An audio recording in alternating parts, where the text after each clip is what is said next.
इंसान सुबह से रात तक मेहनत करता है, पैसा कमाता है, फिर भी सालों बाद उसकी जेब खाली ही क्यों रह जाती है। गधे की तरह रोज मेहनत करने से अगर दौलत बनती तो सबसे अमीर इंसान वही होता जो सबसे ज्यादा बोझ उठाता है। लेकिन साथियों, मैं आपको बता दूं, मेहनत से धन नहीं बनता। धन बनता है अपनी मेहनत की कमाई को सही दिशा देने से। और आज मैं आपको SIP की वो रणनीति बताऊंगा जिसमें सिर्फ ये नहीं बताऊंगा कि SIP क्या है, बल्कि ये भी समझेंगे कि SIP में पैसे कैसे लगाने चाहिए, कितने समय तक लगाना चाहिए और SIP में आपको कौन कौन सी गलतियों से बचना चाहिए। और इस पे भी बात करेंगे कि बाजार गिरने पर हमें क्या करना चाहिए। क्योंकि दोस्तों याद रखिए, जो व्यक्ति अपने धन को दिशा नहीं दे सकता, एक दिन उसका धन उसकी दिशा तय कर देता है। नमस्कार दोस्तों, मैं हूँ AK मीना और आप देख रहे हैं हमारा चैनल AK मीना फाइनेंस। अगर आप SIP से जुड़ी वीडियो पसंद करते हैं या फिर फाइनेंस से रिलेटेड वीडियो देखना आपको बहुत ज्यादा पसंद है, तो अगर आपको ये वाला वीडियो पसंद आ जाए तो लास्ट में जाके वीडियो को एक लाइक करके चैनल को सब्सक्राइब जरूर करके जाना। तो चलिए गाइस, वीडियो को शुरू करते हैं। पॉइंट नंबर 1,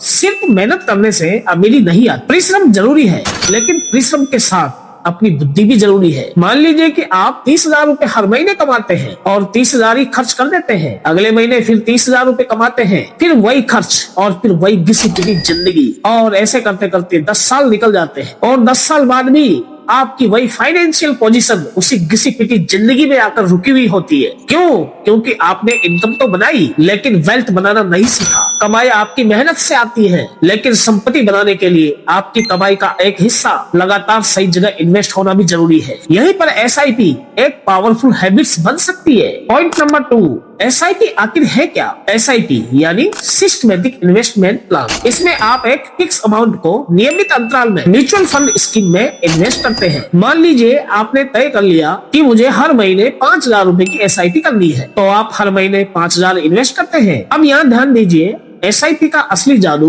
उन 5,000 रुपए में नहीं छिपा है। असली ताकत है consistency plus time plus compounding, यानी छोटी रकम को लंबे समय तक अनुशासन के साथ इन्वेस्ट करना। याद रखिए, बीज छोटा देखकर किसान पेड़ को कभी छोटा नहीं समझता। आज आपका इन्वेस्टमेंट छोटा हो सकता है, लेकिन समय के साथ वही छोटा इन्वेस्टमेंट एक दिन बड़ा कॉर्पस बना सकता है। हालांकि रिटर्न गारंटेड नहीं होते। म्यूचुअल फंड मार्केट रिस्क के अधीन होते हैं, इसलिए SIP को शॉर्टकट टू रीच नहीं समझना चाहिए। ये एक डिसिप्लिन इन्वेस्टमेंट मेथड है। पॉइंट नंबर 3, इसमें हम बात करने वाले हैं कि मान लीजिए आपके पास 2,000 रुपए हर महीने बच रहे हैं और आपने उन 2,000 को ही इन्वेस्ट कर दिया। बहुत लोग कहते हैं कि महीने के आखिर में जो पैसा बचेगा उसे ही हम SIP में डाल देंगे, और महीने के आखिर में क्या बचता है? कुछ नहीं। इसलिए तरीका बदलना पड़ेगा। पहले अपने इन्वेस्टमेंट का हिस्सा तय करो, फिर खर्च करो। मान लीजिए आपकी इनकम, मंथली इनकम बता रहा हूँ, वो है 40,000 रुपए। आप अपनी फाइनेंशियल सिचुएशन के हिसाब से एक रिजनेबल अमाउंट SIP के लिए तय कर सकते हैं, जैसे कि हर महीने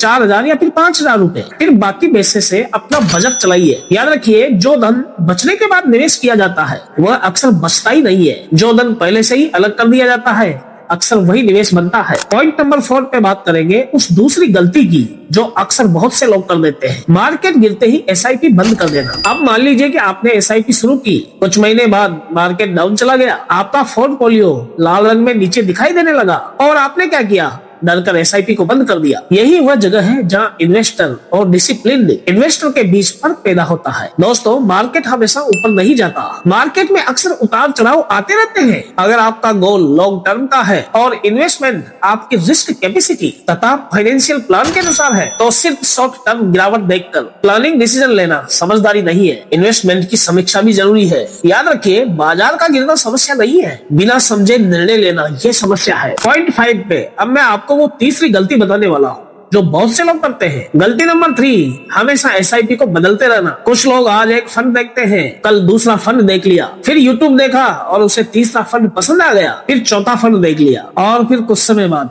पोर्टफोलियो में इतने फंड हो जाते हैं कि इन्वेस्टर को खुद ही नहीं पता होता कि पैसा कहाँ कहाँ लगा है। डाइवर्सिफिकेशन जरूरी हो सकती है, लेकिन बिना उद्देश्य के बहुत सारे फंड खरीद लेना डाइवर्सिफिकेशन नहीं बल्कि कंफ्यूजन है। फंड चुनते समय ये चीजें जरूर देखिए, आपका फाइनेंशियल गोल क्या है, इन्वेस्टमेंट हॉरिजॉन कितना है, आपकी रिस्क कैपेसिटी कितनी है, आपके फंड की कैटेगरी क्या है, उसके कॉस्ट और परफॉर्मेंस को उचित कॉन्टेक्स्ट में समझे। और एक और सबसे जरूरी बात, सिर्फ पिछले साल का रिटर्न देखकर कभी फंड को मत चुनो। पास्ट परफॉर्मेंस फ्यूचर रिटर्न्स की गारंटी नहीं है। पॉइंट 6, अब वो चौथी गलती मैं आपको बताने जा रहा हूँ जो अधिकतर लोग कर रहे हैं। गलती नंबर 4, एसआईपी को बीच में बार बार रोक देना। मान लीजिए आपने 10 साल का गोल बनाया है, लेकिन 1 साल बाद एसआईपी बंद हो गई, फिर 6 महीने बाद आपने एसआईपी को वापस शुरू कर दिया, फिर कुछ महीनों बाद वापस बंद कर दिया। ऐसा करने से आपकी इन्वेस्टमेंट डिसिप्लिन कमजोर होती है और लॉन्ग टर्म कंपाउंडिंग का पूरा फायदा मिलना मुश्किल हो जाता है। इसलिए एसआईपी शुरू करने से पहले खुद से एक सवाल पूछिए, क्या मैं इस रकम को लंबे समय तक नियमित रूप से इन्वेस्ट कर सकता हूँ? अगर जवाब हाँ मिले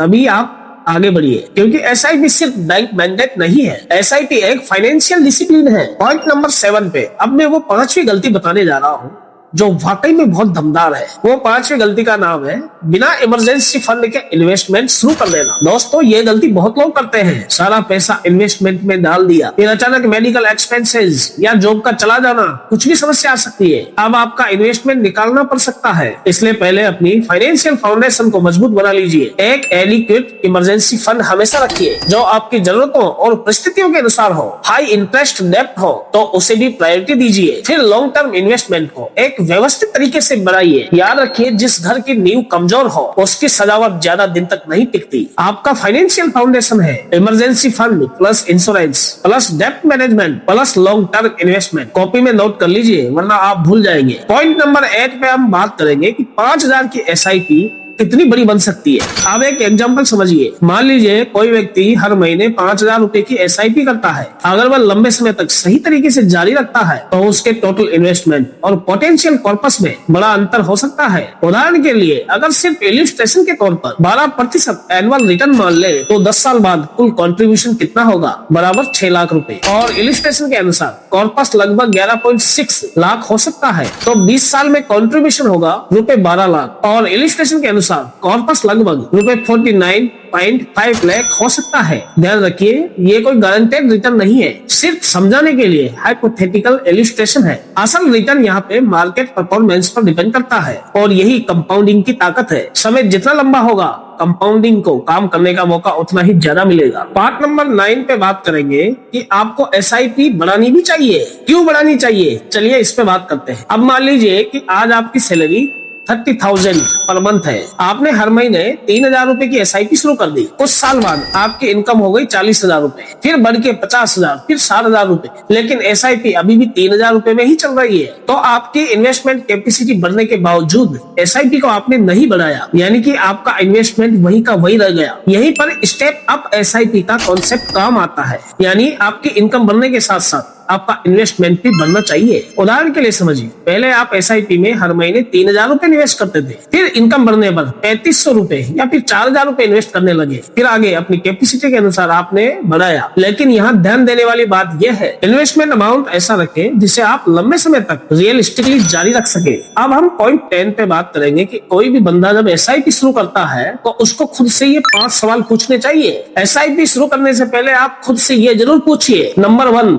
मेरा गोल क्या है? क्या आपका गोल रिटायरमेंट, बच्चों की एजुकेशन, घर या फिर वेल्थ क्रिएशन? कोई सा भी आपका गोल हो सकता है। नंबर 2, आपका टाइम हॉरिजॉन कितना है? Short term goal, long term goal के लिए इन्वेस्टमेंट अप्रोच एक जैसी नहीं होती। नंबर 3, मैं कितना रिस्क सहन कर सकता हूँ? सिर्फ हाई रिटर्न देखकर इन्वेस्टमेंट मत चुनिए। नंबर 4, मेरी इमरजेंसी सेविंग तैयार है? अगर नहीं है तो पहले अपने फाउंडेशन को मजबूत बना लीजिए, इन्वेस्टमेंट तो बाद में हो जाएगा। नंबर 5, क्या मैं मार्केट गिरने पर भी डिसिप्लिन बनाए रख सकता हूँ? अगर आप मार्केट गिरते ही पैनिक होके सब कुछ बेच देंगे तो पहले अपने रिस्क टॉलरेंस को समझना बहुत जरूरी है। अब पॉइंट नंबर 11 पे मैं आपको एक ऐसी गलती बताऊंगा जो बहुत बड़ी गलती है और अक्सर सारे ही लोग इसको कर रहे हैं। वो गलती है जल्दी अमीर बनने की सोच रखना। अब ध्यान से सुनिए, अगर कोई आपको कहता है 5,000 रुपए लगाओ, कुछ साल बाद आप करोड़पति बन जाओगे, तो तुरंत प्रभावित होकर जोश जोश में होश नहीं खोना। मैं आपको बता दूं, फाइनेंस में कोई मैजिक बटन नहीं होता जिसको आज दबा दिया और रातों रात आप अमीर बन जाओगे। वेल्थ क्रिएट करने में आमतौर पर ये 3 चीजें बहुत महत्वपूर्ण भूमिका निभाती है। नंबर 1, इनकम बढ़ाना,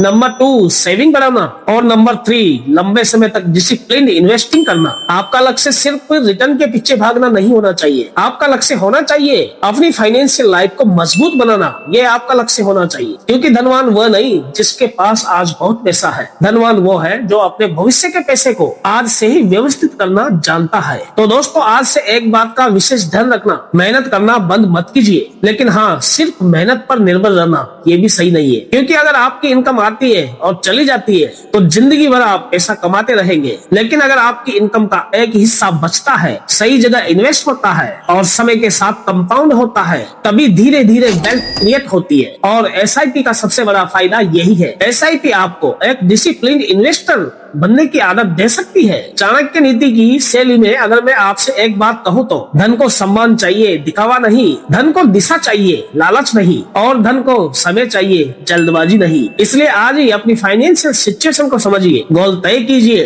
इमरजेंसी फंड का हमेशा ध्यान रखिए, अपने रिस्क को समझिए, और अगर एसआईपी आपके लिए सुटेबल है तो सोच समझकर डिसिप्लिन तरीके से शुरुआत कर दीजिए, क्योंकि आज का छोटा इन्वेस्टमेंट कल की बड़ी फाइनेंशियल फ्रीडम की शुरुआत बन सकता है। अगर आज के सेशन से आपको एक भी काम की बात मिली हो तो वीडियो को लाइक करके चैनल को सब्सक्राइब जरूर कर लेना, और कमेंट में बताइएगा कि आपकी एसआईपी कितने रुपए की है। मैं मिलता हूँ आपसे एक और दमदार सेशन के साथ। तब तक वंदे मातरम, जय हिंद।